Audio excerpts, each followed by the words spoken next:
Alrighty, this is Vish from vishnashra.com, and this video is titled No Autoresponder, 4 Scary Consequences. And the reason why they're so scary is because if any of these were to ever happen to any of our businesses, I don't even want to entertain that idea for even 1 minute. We've been collecting emails and using email newsletters for years. The moment that we discovered autoresponders and email autoresponder services, it's been completely transformative for our business and has been kind of a lifesaver and enabled us to forge much deeper relationships with our audience and help us communicate better and stay on top of our list better, and has just been a great asset for our company. So let's just get right to it. The first scary consequence for not using an autoresponder is losing contact with your targeted traffic. I know you work really hard to market your website, your blog, and to get traffic, to generate traffic, especially targeted traffic of users and surfers that are really interested in your niche, in your content, in your topic. The last thing you want to do is to lose that traffic or let it slip through your fingers. Just think for one moment how many web pages an average surfer will visit on any given day.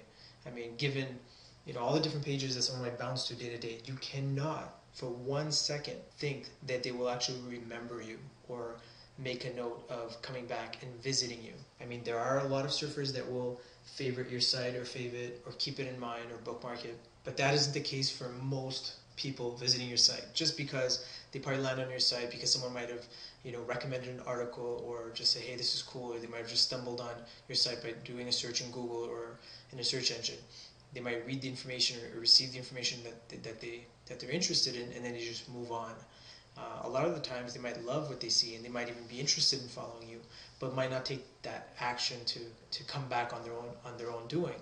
Might just forget about your site naturally. So if you don't have a way of capturing their emails, or if you don't have a system in place for them to allow you to keep contact with them and consequently remind them of who you are and what you can offer and what you can do for them, then you're really losing out on your traffic. You're really letting traffic, you're literally throwing traffic out the window, and you don't want to do that. Number 2, second consequence is cold turkey email marketing.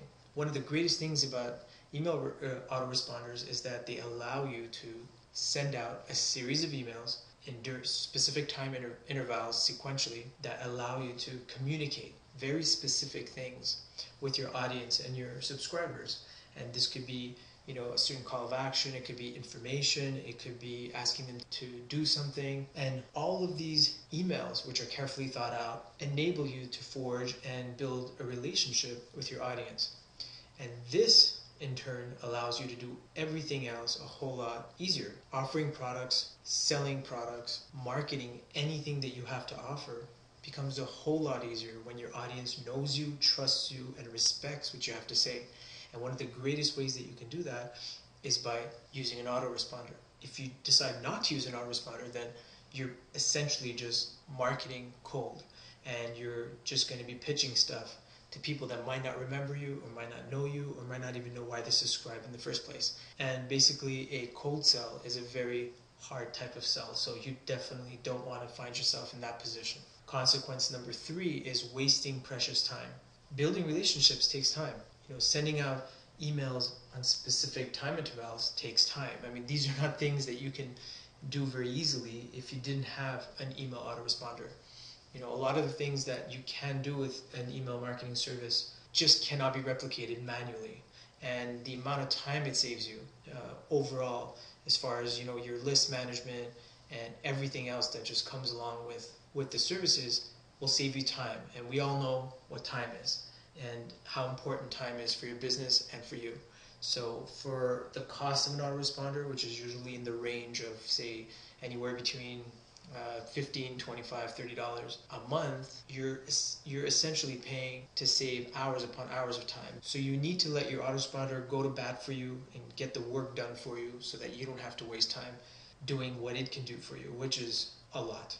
And number 4, fourth consequence, is compromising future business. I mean, if you're into affiliate marketing or you're into offering certain offers to your email list, if you don't have an autoresponder, allowing you to accept opt-in subscribers, then you're obviously going to be hurting your business long term, because they've already established that they're interested in your blog or website.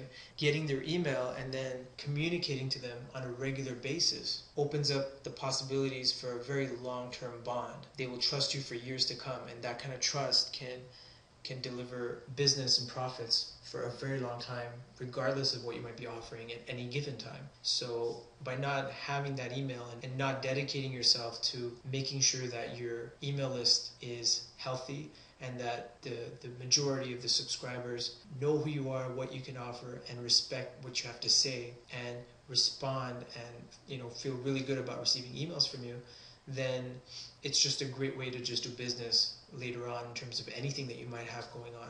You absolutely do not want to compromise any future profit potential and future business. Making money now is great, but you don't always want to be thinking in the now either. You want all of your hard work to pay off residually down the stretch. So those are the 4 really big scary consequences for not using an autoresponder. I hope that you really take the idea of using an autoresponder for your website or blog very seriously, and that you actually sign up for one immediately if you're not using one already. You can also follow any of the links we have down below. You can also read the article that we wrote to associate with this video. I just want to note that it's not just a transcript, it's actually kind of an article, an add-on article that covers these points and maybe offers a little more insight into some of them. We also have some of our recommendations for autoresponders as well. I also strongly urge you to leave a comment, share your thoughts. We want to hear from you. If you have any questions, feel free. And we'll see you in the next video. Thank you so much for watching.